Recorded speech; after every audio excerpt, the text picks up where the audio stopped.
Hola, buenos días, buenas tardes o buenas noches, en dependencia de la hora en que usted se pueda conectar con nosotros para continuar con nuestra serie La Fe Común y la Fe Salvífica. Reiteramos o recordamos que estamos tratando en esta serie la distinción o las características distintivas, lo que hace diferente un tipo de fe de otro tipo de fe. En este caso, la fe común, que es propia del hombre natural, y el hombre natural nos referimos a este hombre no regenerado, a este hombre que no ha nacido de nuevo, a esta persona que no tiene una relación de comunión, una relación en la cual ha pasado de muerte a vida, una relación de comunión con Dios. No tiene esto, es un hombre que vive aún sujeto a su condición de esclavo del pecado, esclavo de su naturaleza pecaminosa y caída. Y pues definitivamente estamos hablando de un hombre que aún está muerto en sus delitos y pecados, una persona que aún permanece bajo la condición de esclavitud de su concupiscencia. A eso nos referimos con hombre natural. Y la fe común, que es del hombre natural, es decir, estamos diciendo que el hombre en su estado natural de perdición, en su estado natural de esclavo de su naturaleza pecaminosa, sí tiene fe, pero tiene una fe que es común a su condición, en tanto que la fe salvífica es una fe que es propia del hombre redimido, del hombre que ha sido regenerado y que en su nueva naturaleza, en esta nueva creación, recordamos cuando Pablo dice a los corintios que si alguno está en Cristo, nueva criatura es, que las cosas viejas pasaron y que aquí todas son hechas nuevas.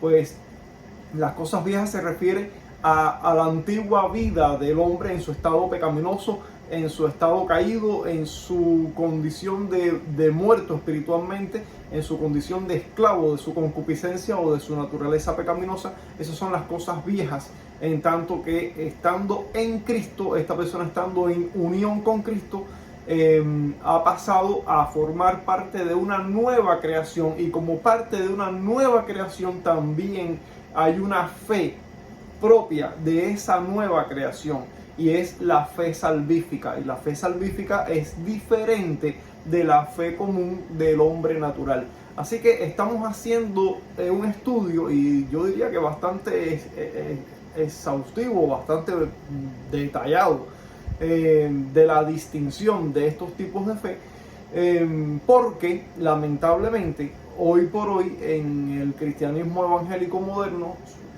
particularmente, se habla mucho acerca de, es decir, cuando se predica el evangelio, cuando se hace una presentación del evangelio, generalmente es una presentación muy superficial, generalmente es una presentación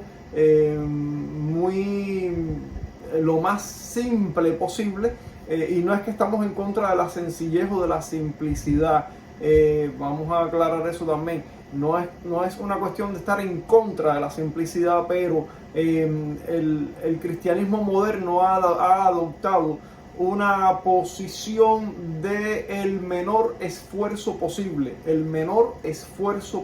y ha llevado esa nueva postura incluso al estudio de las escrituras, al estudio de la teología y al conocimiento incluso de las doctrinas fundamentales de la fe, y la fe evidentemente que es una doctrina fundamental, ya que Hebreos 11:6 nos dice que sin fe es imposible agradar a Dios. Entonces hemos pensado que hacer esta serie sería realmente provechosa, y así aclaramos pues un malentendido importante, porque mucho de lo que se enseña hoy como predicación del evangelio es que se le dice al perdido: pon tu fe en Cristo, pero ¿cuál es la fe que ese hombre perdido puede poner en Cristo?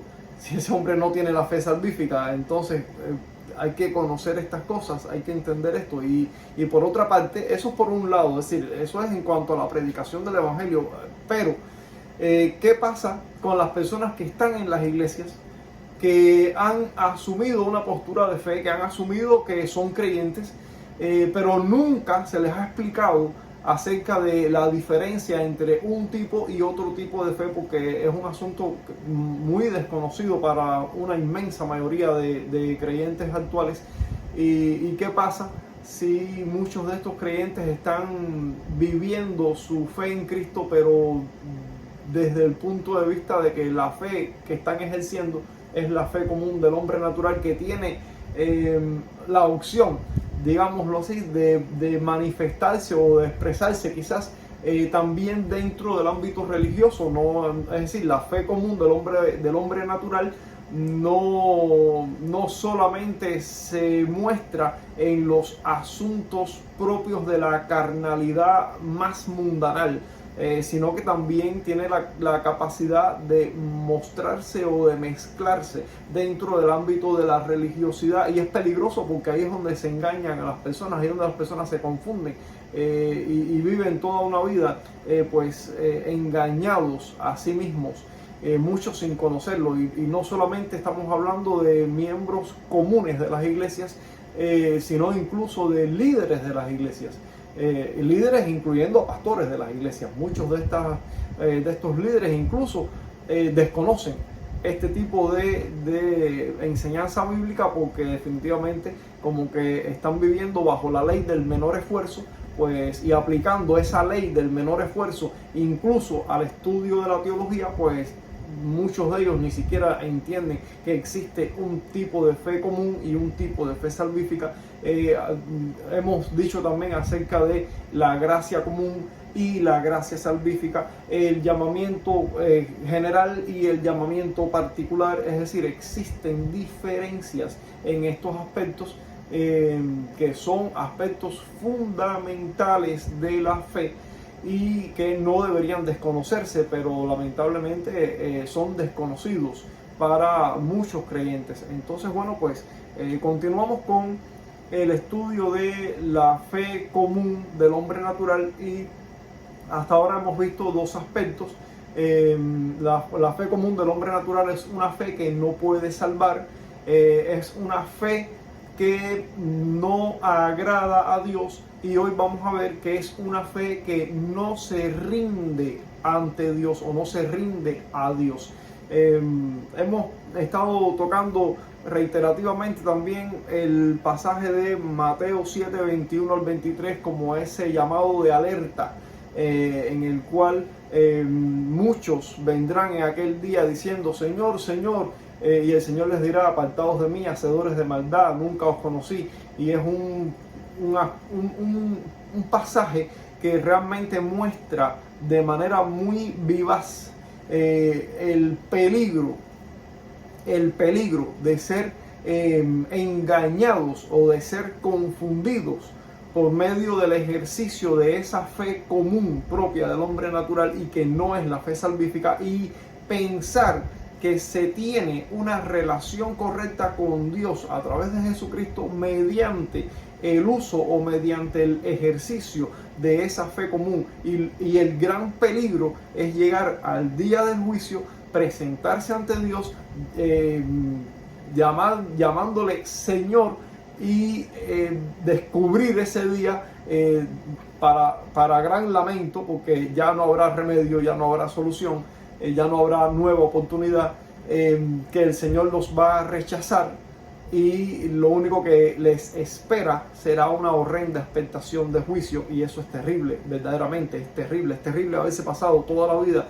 o muchos años, o los últimos años de la vida, en una iglesia, habiendo vivido una vida religiosamente, supuestamente acorde a los principios de la vida cristiana, y descubrir ese día como una cuestión de sorpresa que la fe con la que nos hemos estado relacionando dentro de este mundo eclesiástico, evangélico, en fin, no es la fe salvífica. Eso será realmente triste y muy lamentable. Y bueno, pues no podemos evitar que eso suceda, porque ya el Señor dijo que va a suceder. Así que el hecho de que yo haga este tipo de material no significa que voy a evitar que esto vaya a suceder, pero a lo menos a algunos que puedan ver este material y entender este tipo de realidad, y que quizás pueda escapar de ese tipo de trágica realidad, pues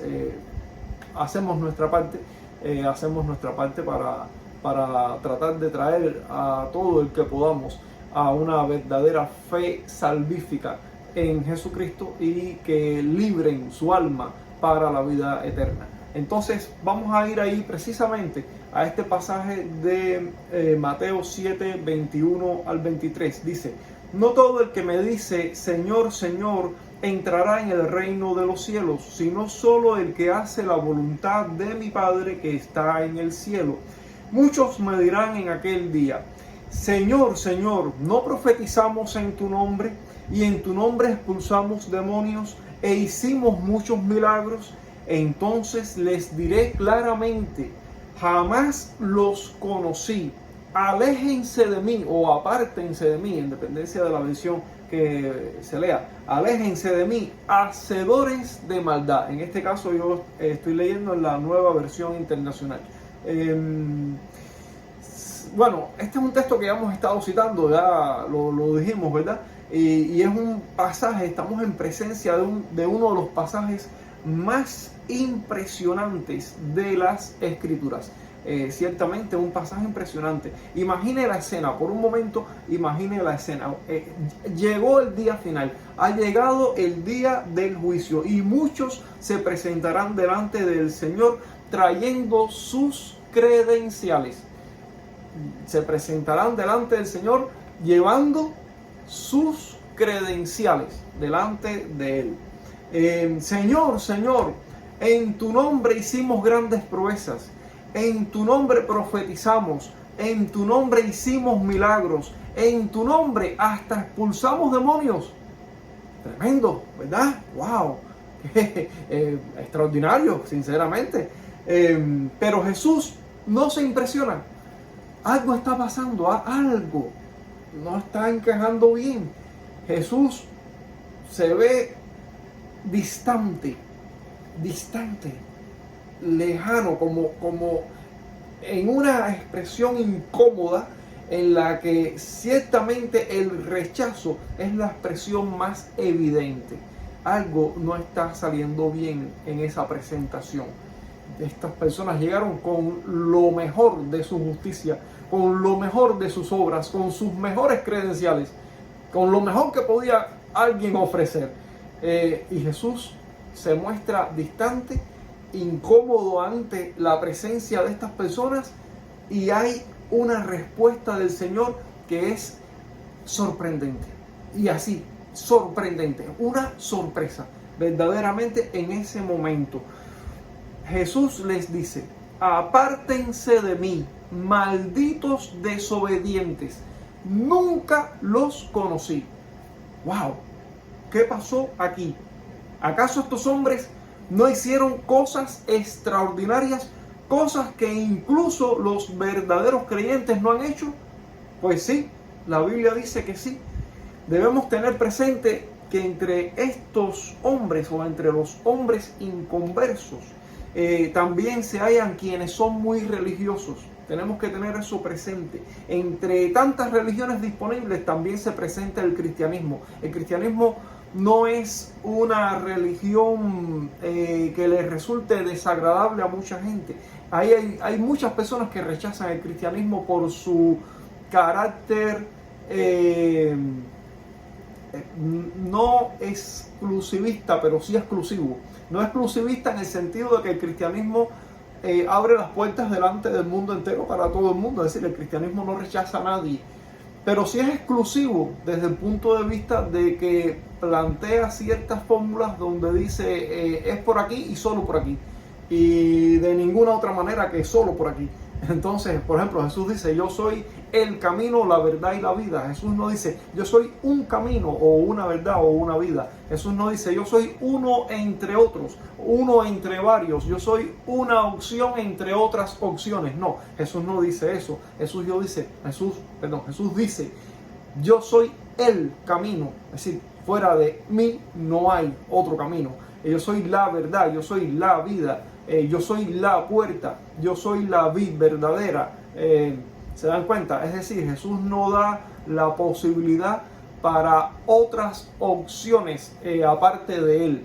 En ese sentido, el cristianismo es exclusivo y eso hace que algunas personas pues sientan cierto rechazo, porque muchas personas quieren tener con Dios una relación, digamos, más abierta, una relación donde ellos tengan diversas posibilidades y diversas opciones para escoger a sus propios gustos. Bueno, con Dios no funciona.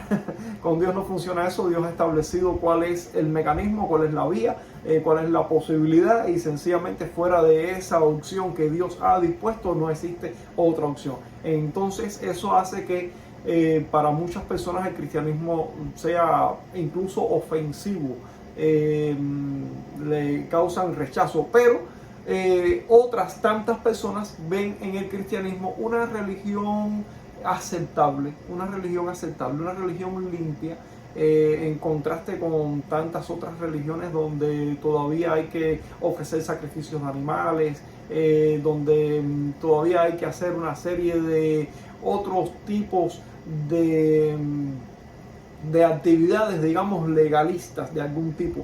Pero en el cristianismo no. El cristianismo es una religión de fe, es una religión así propiamente de fe, en el sentido más simple o puro de la palabra. Solamente se trata de creer en Jesús, y por supuesto que no estamos hablando de una fe liviana, porque no es el caso. Es una fe comprometida, una fe donde Cristo tiene que ser recibido como Señor y Salvador, y la salvación es un asunto de gracia. No requiere de tus obras, lo cual no significa que la verdadera fe no tenga obras. Eso ya lo explicamos en el primer y en el segundo video de nuestra serie. Definitivamente las obras, que son una condición resultante, un fruto, un resultado de la fe salvífica, que a la vez esa condición resultante son los créditos de poseer una verdadera fe salvífica. En tanto que la fe común no produce los frutos del reino. No es que no produzca ningún tipo de obra, sí produce obras, pero son obras carnales, en tanto que la fe genuina o la fe salvífica produce los frutos del reino de Dios, entiéndase.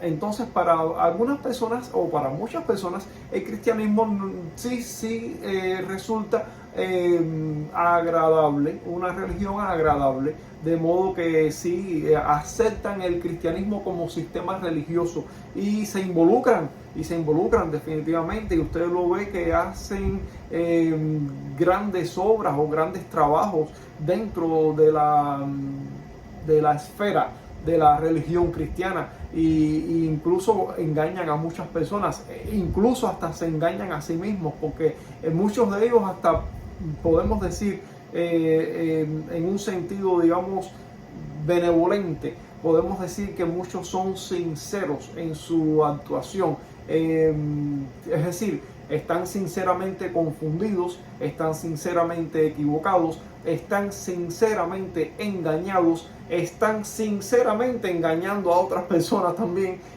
o confundiendo a otras personas. Quizás no están engañando malintencionadamente, pero no deja de ser un engaño también, con una fe falsa, pero viviendo dentro de la esfera del cristianismo y aparentando, que es parte de lo que vimos en el video anterior, el tema de las apariencias, y a Dios no le interesan las apariencias, pero muchos viven dentro del cristianismo de pura apariencia, pero no se dan cuenta. Es decir, en muchos casos siempre los habrá que viven de apariencia y lo saben, y tienen una máscara y lo saben.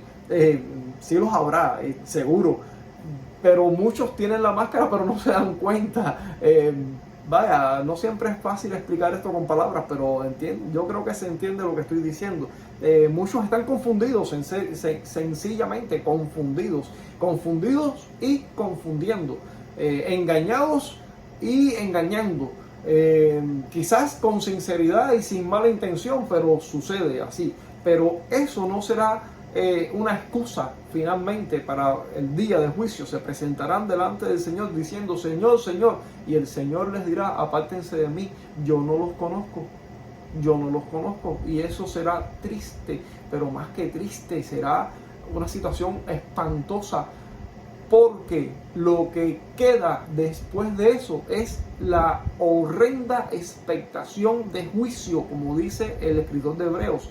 Entonces, es importante que usted entienda cuál es la verdadera fe salvífica y cómo se diferencia esa fe salvífica de la fe común. Bueno, la fe común del hombre natural es una que, entre otras cosas que ya hemos visto, es una que no se rinde a Dios. Es una que no se rinde, la persona que posee esa fe común no se rinde a Jesús como su Señor. Acepta que Cristo es el Señor del cristianismo, es decir, que Cristo es el Señor de ese sistema religioso, pero no su Señor.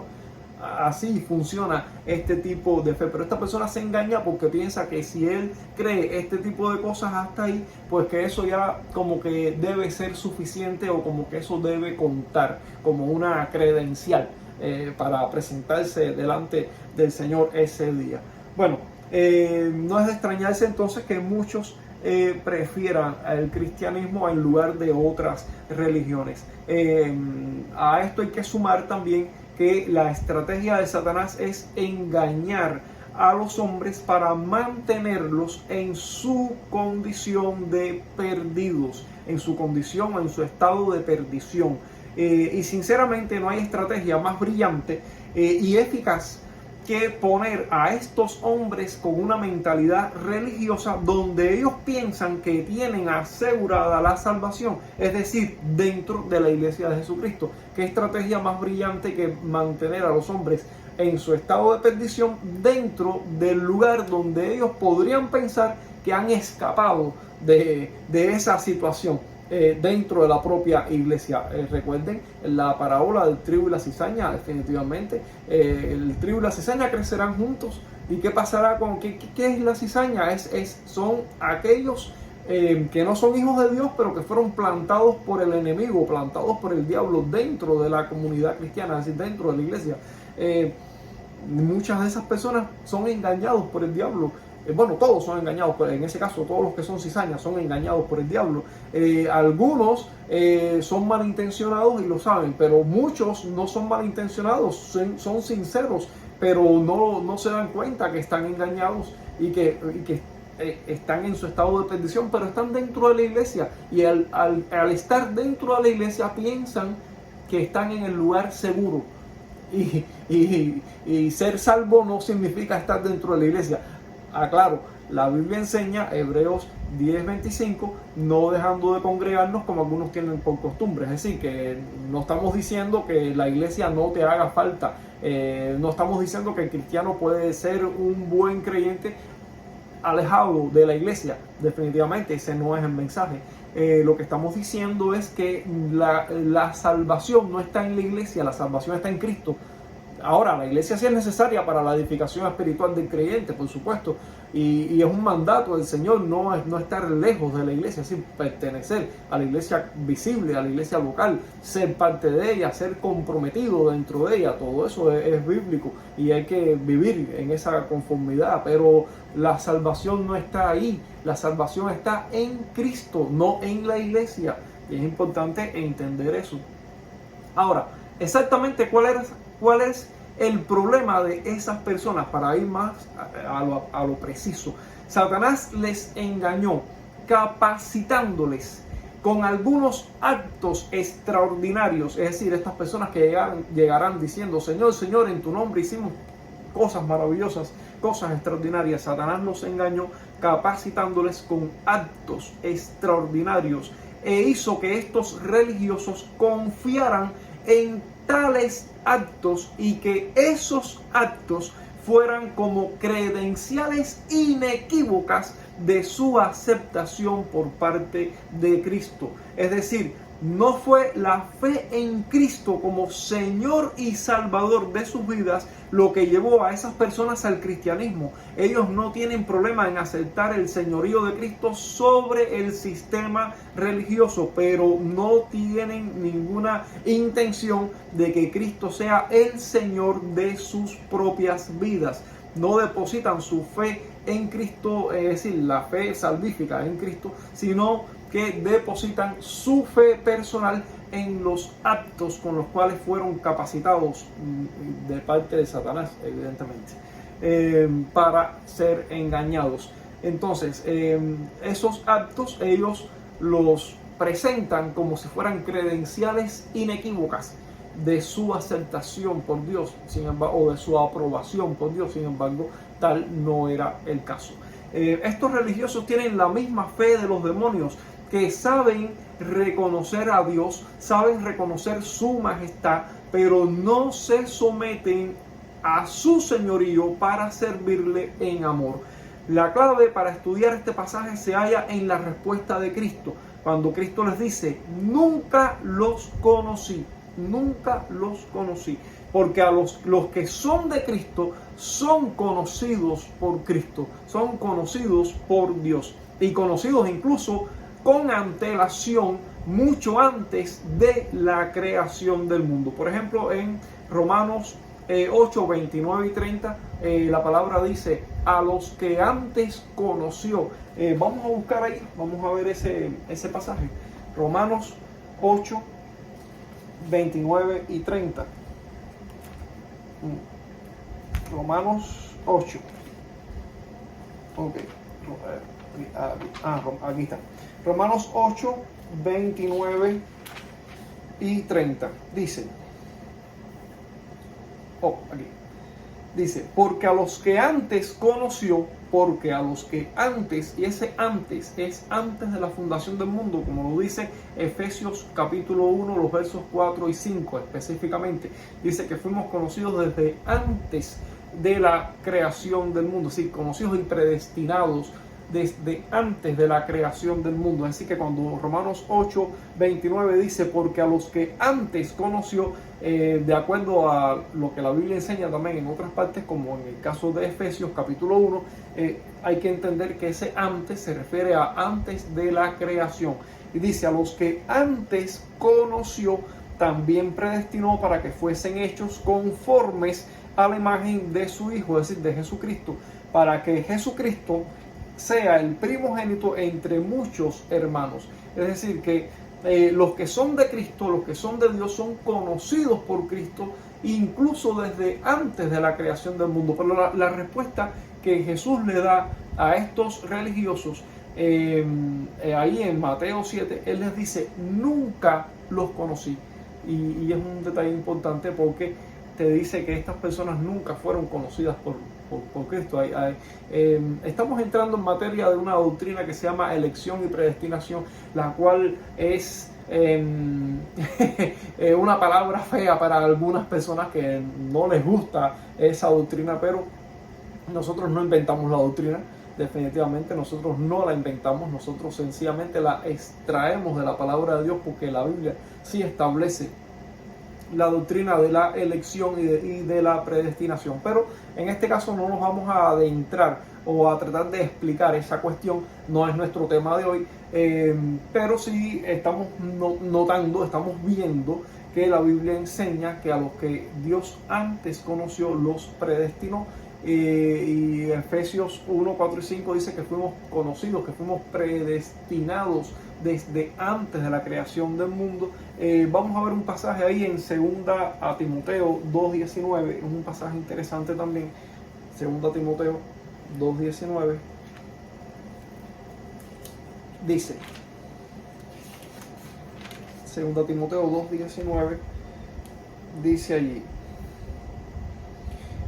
pero el fundamento de Dios está firme, teniendo este sello: conoce el Señor a los que son suyos, y apártese de iniquidad todo aquel que invoca el nombre de Cristo.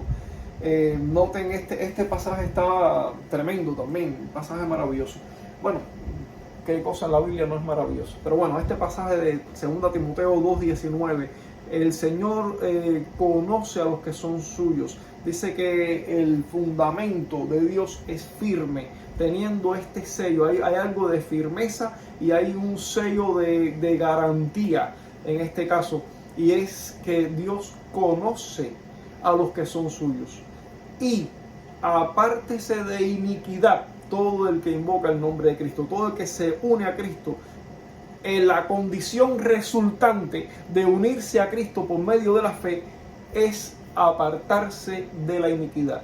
En tanto que los que viven en una fe común propia del hombre natural tienen una fe que no puede salvar, porque es una fe que no produce los frutos del reino. De eso ya lo vimos en los videos anteriores. Ahora no vamos a abarcar todo ese tema otra vez porque perderíamos demasiado tiempo en algo que ya fue explicado. Solamente usted tiene que regresar un par de videos atrás y ahí va a encontrar toda esta explicación abundantemente. Entonces, Jesús conoce a los que son suyos, Dios conoce a los que son suyos son conocidos y predestinados desde antes de la fundación del mundo. Pero estas personas, aún con mucho espíritu religioso y con muchos actos extraordinarios, aún dentro de la iglesia, solamente están poniendo su fe común de una manera religiosa y de una manera incluso extraordinaria, pero religiosa, solamente de apariencia de religiosidad, como una credencial inequívoca de su aceptación por Dios, pero tal no es el caso. Y Jesús dice: nunca los conocí. Y eso es un aspecto importante. Entonces, amigo que me estás escuchando o que me estás viendo, te exhorto a que evalúes tu vida. En uno de los videos anteriores terminamos preguntando qué tipo de vida estás viviendo, cómo estás viviendo, cuál es el tipo de vida que tú tienes que demuestra que tienes una fe salvífica, estás produciendo los frutos del reino, estás viviendo en los frutos del Espíritu, estás viviendo sometido al señorío de Cristo, en fin, los frutos de la fe salvífica. En tanto que la fe religiosa, pero la fe común del hombre natural, que aún puede expresarse de una manera religiosa, es una fe que no agrada a Dios, es una fe que no sirve para la salvación, que no puede salvar, es una fe que no produce los frutos del reino, es una fe que no se rinde al señorío de Cristo, es una fe superficial, es una fe egoísta, es una fe que da frutos para carnalidad. Entonces, ¿cómo estás viviendo tu vida? ¿Qué tipo de fe realmente estás viviendo? Yo que tú realmente me preocuparía por eso, porque en cierto momento hicimos una pregunta. Usted sabe cuál sería la importancia, ¿no?, de entender estas cosas realmente. Y preguntamos, ¿usted sabe cuántas personas hay que piensan que son salvos cuando no lo son? Y si tú no entiendes este tipo de mensajes, si tú no entiendes la diferencia, esta doctrina bíblica, si tú no entiendes la diferencia entre un tipo de fe y otro tipo de fe, entre un tipo de gracia y otro tipo de gracia, entre un tipo de llamamiento y otro tipo de llamamiento, si tú no entiendes estas cosas, ¿qué te asegura que tú no eres parte de esas personas que también piensan que son salvas, pero que realmente no lo son? Porque los que piensan que son salvos es porque tienen una idea, tienen un pensamiento, tienen algún tipo de razonamiento o de argumento que les hace creer que son salvos por eso. Pero es esa idea o ese razonamiento o ese argumento que tienen en su mente la verdad de lo que la Biblia enseña propiamente. Por eso es que estamos haciendo este tipo de material donde te estamos desmenuzando y dándote las pautas específicas y las características específicas, las características precisas que distinguen la verdadera fe salvífica de la fe común, que no es una fe salvífica, es una fe que no puede salvar. Porque hay muchas personas creyendo que son salvos, como el caso de lo que acabamos de ver ahora mismo, de estos hombres que se presentarán delante del Señor llamándole Señor, y trayendo sus credenciales, pensando que eso es aceptable, creyendo que son salvos y no lo son, y se van a llevar la sorpresa de que ese día Dios les va a decir: no te conozco. Jesús les va a decir: no sé quién eres, no tengo ninguna relación contigo, de hecho nunca te he conocido, y apártate de mí, tú eres un maldito desobediente. Eso va a ser impactante y triste. Entonces, ¿no serás tú una de esas personas? Por eso es que estamos haciendo este video. Ya tú has examinado tu vida, ya tú puedes decir: sí, conforme a lo que la Biblia enseña en toda su precisión, yo puedo distinguir entre un tipo de fe salvífica y un tipo de fe que no salva. ¿Puedes hacer eso? O si puedes hacerlo, entonces yo te exhorto a que, si ya has hecho esa distinción, pues entonces que vivas conforme a la fe salvífica. Definitivamente una fe que dicho de manera simple, es una fe que se somete al señorío de Cristo, y por supuesto todas las demás implicaciones que eso conlleva. Pero si no sabes hacer esa distinción, es posible, no digo que sea exactamente, pero es posible que estés viviendo en la fe que no salva, y que tú seas uno de esos engañados, o de esos confundidos, de esos no malintencionados, pero no dejan de ser confundidos y engañados, porque ser sincero no es una prueba definitiva de ser aceptado. Tú puedes ser sincero y estar sinceramente equivocado, ser sinceramente confundido, ser sinceramente engañado. Entonces, definitivamente tú tienes necesidad de saber distinguir un tipo de fe de otra. Pero si eres de esos creyentes que huye de la teología, que huye del conocimiento doctrinal, que piensa que el conocimiento de la teología y de la doctrina no es necesario, pues te digo con toda seguridad de que eres uno de los que está corriendo el terrible riesgo de ser un engañado, así sencillamente. Entonces, bueno, mi intención no es molestarte, mi intención es ayudarte a salir de esa situación, si acaso esa es tu situación. Entonces, seguimos. Noten cómo estos religiosos asumen que conocen a Dios. Tenemos otro ejemplo del cual también hablamos en el último video. Tito 1:16, donde dice: profesan conocer a Dios.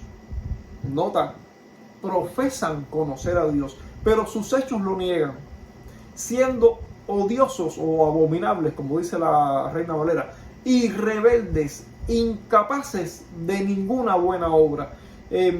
Vamos a aclarar algo. Esta es la versión popular Dios habla hoy, como lo hemos leído aquí, pero básicamente lo que está diciendo aquí es que son personas que hacen lo malo delante de Dios y, bueno, delante de los hombres. Pero a veces nosotros vemos personas que son religiosas, como el ejemplo anterior, personas que dicen que llegarán delante del Señor diciendo: en tu nombre profetizamos, en tu nombre expulsamos demonios, en tu nombre hicimos milagros. Y uno dice: bueno, pero estas personas no estaban haciendo las cosas abominables, como dice Pablo aquí a Tito.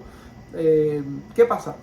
Que lo que Dios considera como buenas obras son las obras hechas por la guía del Espíritu en Jesucristo. Es decir, cuando tú estás unido a Jesucristo, cuando tú estás sometido al señorío de Cristo, cuando el Espíritu de Dios te está guiando, como dice Pablo a los Romanos en el capítulo 8, que dice que todos los que son guiados por el Espíritu de Dios, estos son hijos de Dios.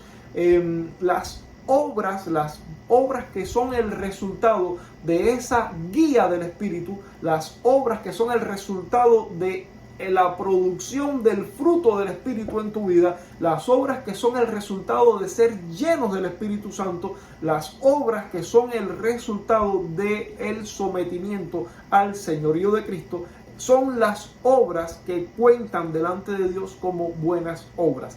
Las obras hechas en la carne, en la capacidad propia de la carne, aún hechas para este ámbito del cristianismo, hechas para o dentro del entorno de la iglesia y hechas en el contexto de la vida cristiana, pero hechas en la carne, es decir, en el poder de la carne, aunque tengan las buenas intenciones, pero hechas en el poder de la carne y no en el poder del Espíritu, no son consideradas por Dios como buenas obras, son obras de la carne.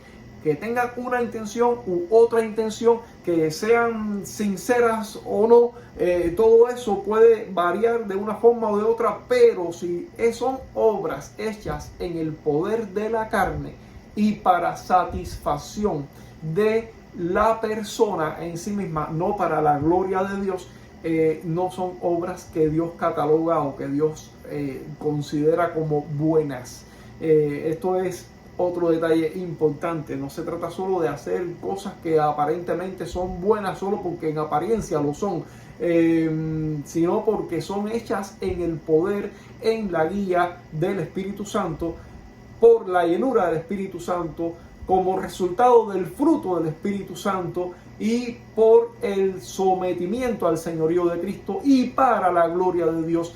Pero las obras que son hechas en el poder de la carne para la satisfacción personal, como medios para tener una especie de credencial delante de Dios o delante de los hombres, sencillamente no son buenas obras. Entonces, en ese sentido, Pablo dice que son abominables y rebeldes, odiosos, incapaces de ninguna obra buena, incapaces, porque los hombres que están muertos en sus delitos y pecados no pueden hacer buenas obras para Dios, porque las buenas obras para Dios tienen que ser hechas bajo la guía y el poder del Espíritu Santo, bajo el señorío de Cristo y para la gloria de Dios. Si no es así, no son buenas obras que Dios vaya a considerar.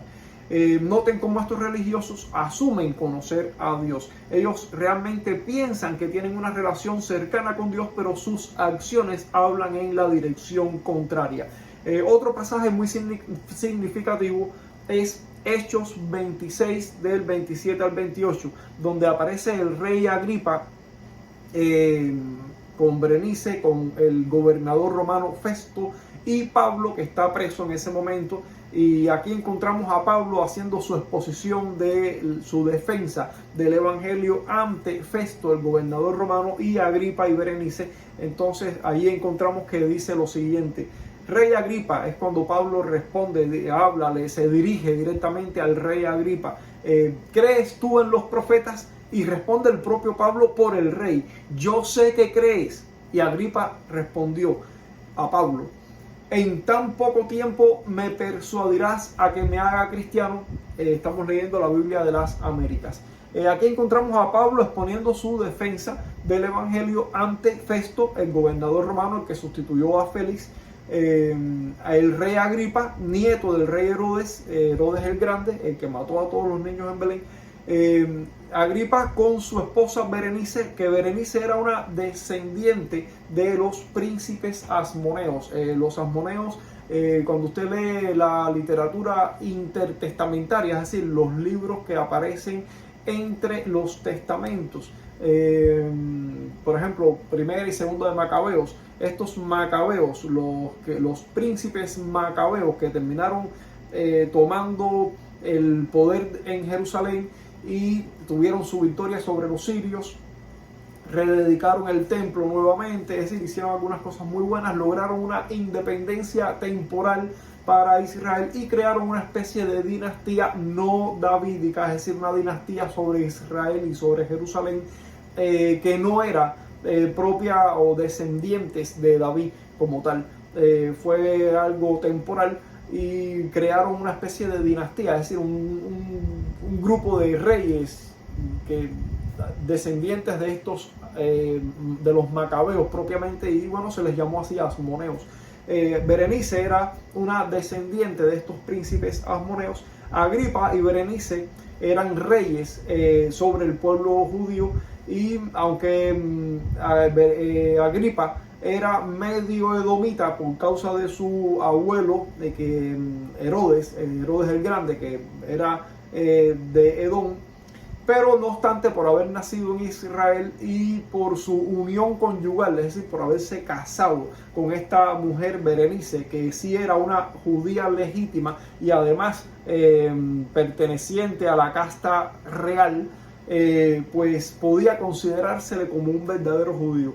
El caso es que mientras Pablo, que estaba preso, fue preso ahí bajo el gobierno de Félix, Félix fue sustituido por Festo 2 años después de que Pablo fuera preso, y Félix se fue y lo dejó preso. Y Festo entonces se ocupa ahora del caso de Pablo, y Pablo entonces expone su defensa ante Festo, ante Agripa y Berenice, y habla acerca de las gloriosas y extraordinarias verdades del Evangelio.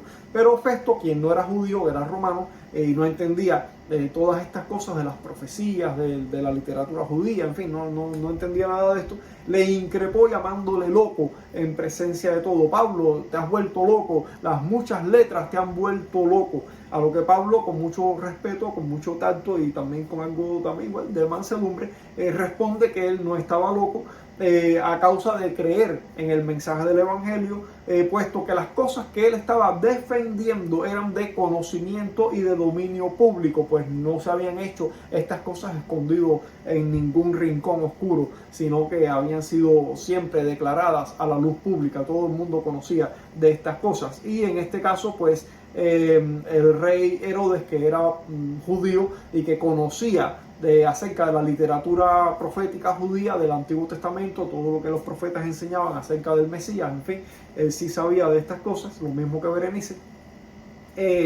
Pablo dirige entonces su pregunta no a Festo, sino a Agripa, al rey, al que sí sabía de estas cosas, y le pregunta: ¿crees, oh rey Agripa, a los profetas? Y le responde él mismo: yo sé que crees.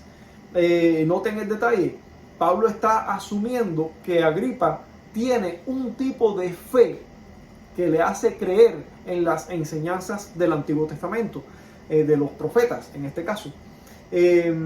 Así que eso pone al rey Agripa en una situación incómoda, en una situación difícil, porque por un lado ya Festo le había dicho a Pablo que por creer todas esas cosas estaba loco, así que Agripa no quería parecer delante de la corte de Festo como que él también estaba loco, así que él no iba a responder positivamente a la pregunta de Pablo: ¿crees, oh rey Agripa, a los profetas?